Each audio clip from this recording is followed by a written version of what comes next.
Whenever a new Pokemon game is being released, people from all countries are just waiting to get their hands on it with the same question in the back of their mind: will this game live up to the hype?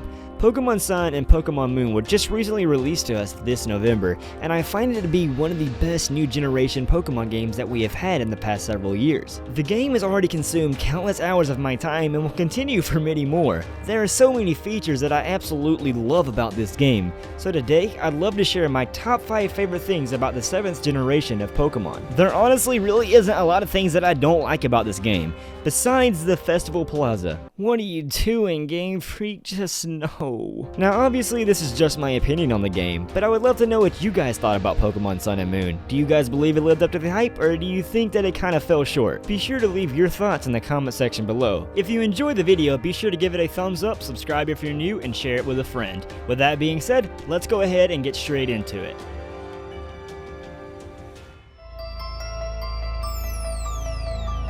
Number 5. The new Pokemon.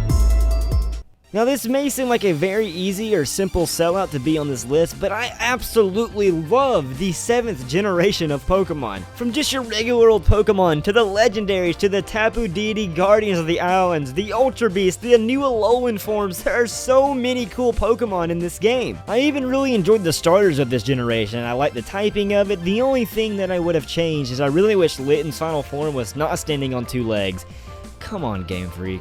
But I mean, at least it wasn't fire and fighting. We got something right. We got a fire and dark starter. But yes, in general, I just absolutely loved all the Pokemon in this game. There's not really any on the top of my head that I can think of that I do not like. The only thing I wish is they would have had more. Just a few more new Pokemon, maybe a few more Alolan forms like a Water Arcanine, you know, a Fighting Alakazam, something like that. But I can't complain. I really do like the Pokemon of this generation.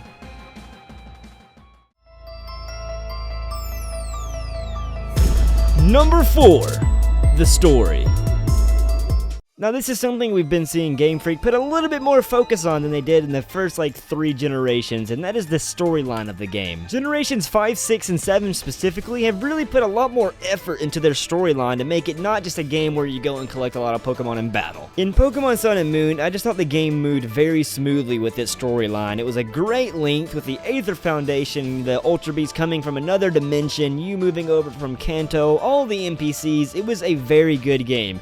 Another thing is I also liked how Team Skull, the usual antagonists of the game, Team Rocket, Team Aqua and all of them, were not the main antagonists here in Sun and Moon in the Alola region. I mean, Team Skull did play its part with Guzma and everything in the storyline, but I did like how they put more of the focus on the Aether Foundation and what their motives were behind it and everything. Little Nebby and everything, I thought it all just added up very well. And with having such a great storyline, it allowed Game Freak to make a pretty good length Pokemon game. This was a very long game compared to every other generation of Pokemon, at least for me. I mean, you can argue that the game is slow in some parts, like especially in the intro, and I will agree with you on that. I just really enjoyed that it's a pretty nice length of a game that I can't just go and beat it in one day, like I've done in the past several generations, especially 5th and 6th.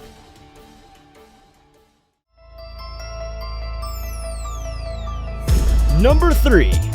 Being the first champion. Now this is a small thing in the great scheme of things of this game, but I still find it so cool how you are considered the very first champion of the Alola region. And not even only that, I love how whenever you go back through the Elite Four and you fight, you defend your title. I mean, ever since I was a kid and played Pokemon and defeated the champion, and when I went back and fought him again, I'm like, I was confused. I couldn't understand why I wasn't considered the champion here. I just defeated you to become the champion. I just think it's one of the best new things about this game. It's really different and it's really awesome how you can go back and you fight different people. There's all sorts of new trainers that you can fight once you defend your title as the champion. Congrats, Game Freak, on a job well done. Number 2. The Trials.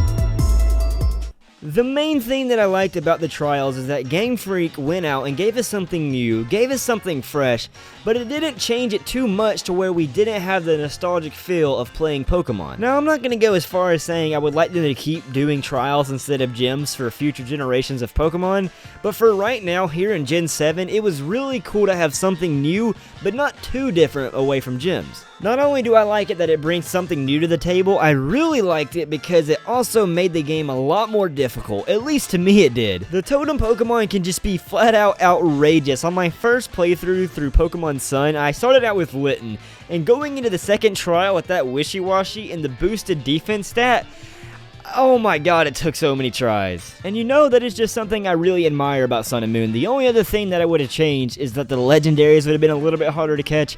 Yet again, I caught Solgaleo on my first Pokeball, just like X and Y with Eviatal. Number 1. No HMs. They finally did it! Thank you, Game Freak! This one should honestly just go on without even needing an explanation. I have wanted this for so long. Thank you, thank you, thank you, Game Freak, for finally not making us have unremovable HMs. Before the release of Sun and Moon, I made a top 10 things that I wanted in Sun and Moon, and that was on this list. And a lot of people said that it could not be done because you would get trapped on islands or something.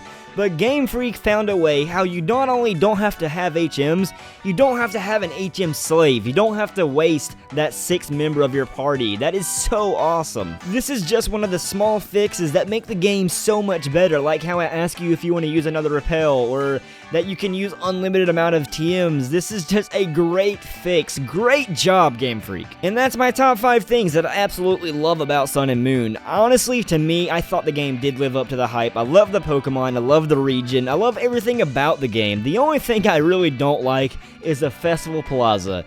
No.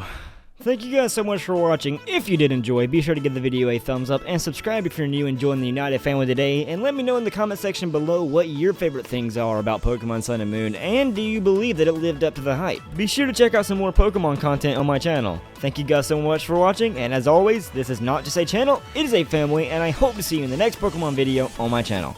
I'm out.